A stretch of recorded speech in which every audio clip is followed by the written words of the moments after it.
Hello everyone, and thank you for joining me today. I am here to share a project that I've made using Ephemera from the Victorian Yuletide Kit designed by Scrimpinmommy and Lou.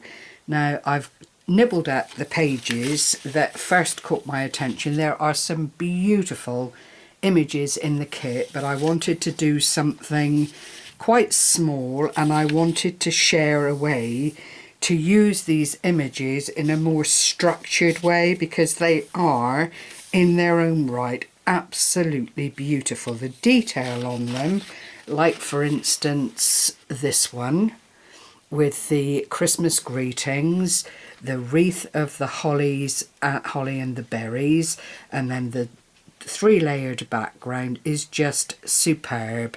Then we have the little angel here that has been used many times at Christmas. It always comes into play. The little birds here in their nest with the snow, the little robin. All of these images are absolutely delightful, and it's a shame to put them into snippets or things like that where you've layered and lost some of the beauty that is in each of these images. So I've gone back to a tried and tested that I enjoyed so much making in the past. I think to go back is never a bad thing in this instance, because we make so much as crafters. You do forget your roots and where you started and what appealed to you with the advent of new disciplines of craft, you know, layering, mixed media, all those kind of things impact, and your brain takes from it what it wants and then you regurgitate, if you like. Well, I wanted, as I say, to use these images in their own right, as they are so delightful. The kit itself, Victorian Yuletide, is a plethora of beautiful images, background pages, tags, envelopes, everything you could possibly want. But I wanted to start small, and that's exactly what I've done. So here is my lovely first adventure with the Victorian Yuletide Kit, and what I've made here is a tiny little album, well, a small little album. I've used the background papers to line. I've then inked around them with vintage photo, and then I've used my lovely and very cheap, formidable paint. It's an acrylic from Artiste. I can't really see it. The labels, you can see it is old, but it's still, after all this time, it responds to a really good shaking and warming up, and all I do then is pop a little bit of that, which I'm hoping the camera will pick up, around the edges of the papers, just to give it that very lovely finished festive look. Excuse me. I've also got this in bronze and I've got it in silver, but this antique gold tends to be the one that I go back to time and time again, and I think at the time I bought it, it was about £1.49. I do believe the range is still available if you're interested, but if you just dab it on your project, on these plain areas, it does just give it that extra lift and that extra bit of finesse to the project. On the side here, I've just used some fabric ribbon trim that I purchased in the range many moons ago. They're £1 selection, but it always does me very nicely. I think you probably get about a metre or so on the reel. And then this is the front of the little album, and you'll see I've used my all-time favourite Christmas vintage-ish image, and it's this lady with her beautiful, beautiful hat and her little hand muff to keep warm, and the winter background there with the little bits of snow, and it says Christmas greetings up here, and then from the kit I've added Merry Christmas here, triple layered it, so you've got the base with the glitter card, then the gold mirror board on top of that, and then the image on top of that.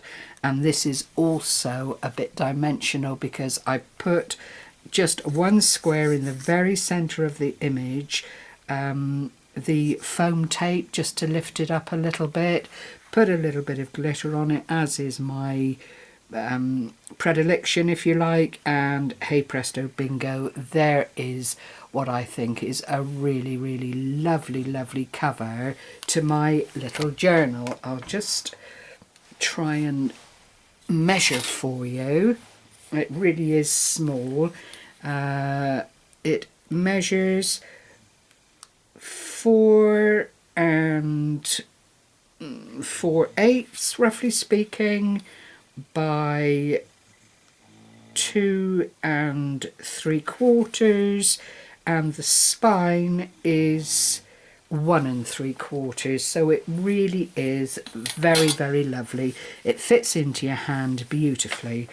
Now on the inside I've used ATC sleeves, and this is how it looks when you open it up.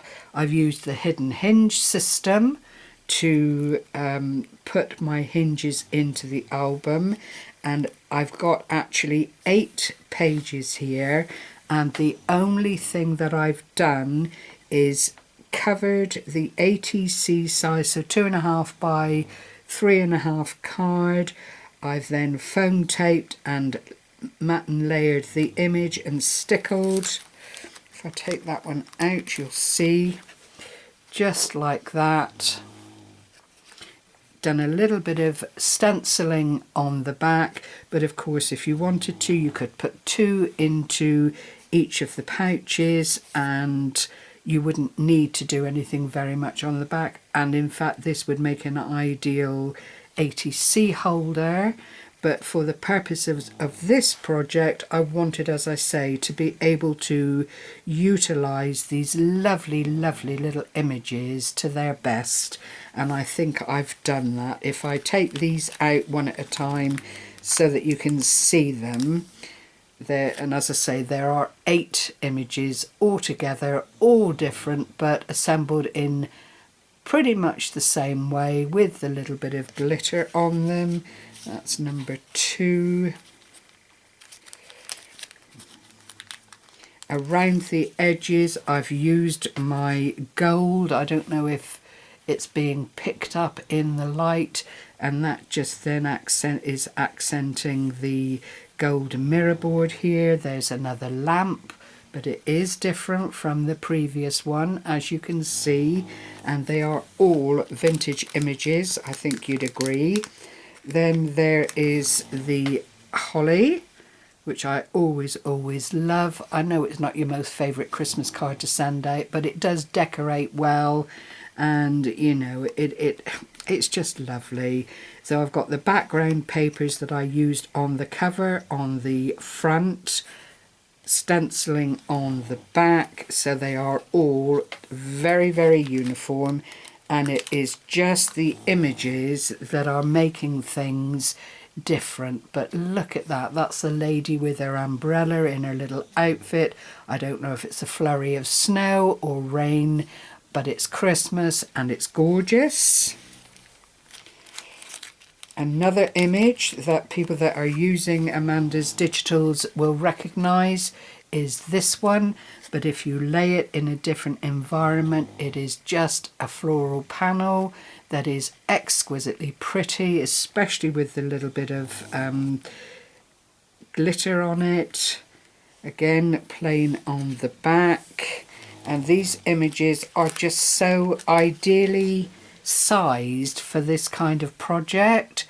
There's the Christmas angel, in all her glory, with the star behind her and the holly and berries. And then there's one more, of course, and this is the jingle bells and the star and the little snowbound village there, which is a very, very traditional Christmas image. But you know, these were such fun to make. Again, it's a project that you can pick up and put down at will, because the components in it are small. So if you are time oriented and you have to get certain things done in a certain way, then this kind of project is ideal for you. This makes a fabulous gift to send out, even if you just put the sleeves into the hidden hinge system. Someone, I'm sure, would have something, even if they collect ATC themselves or what have you, that they could put into the little folder, and this is designed to last. It's not going to fall apart, and it will take quite a bit of usage. So that, I hope you've enjoyed seeing, is my first dabbling with Victorian Yuletide, a digital kit designed by Scrimpinmommy. I will leave the link below to Scrimpinmommy's channel, and if you then follow that link, you will find the link to Ko-fi, where you will find all the digital papers that Amanda has been creating since she learnt how to use the process and alter images accordingly. So, you know, it really is quite a feat to have come this far in such a short time. So I hope you've enjoyed seeing this. I hope, as always, I've inspired.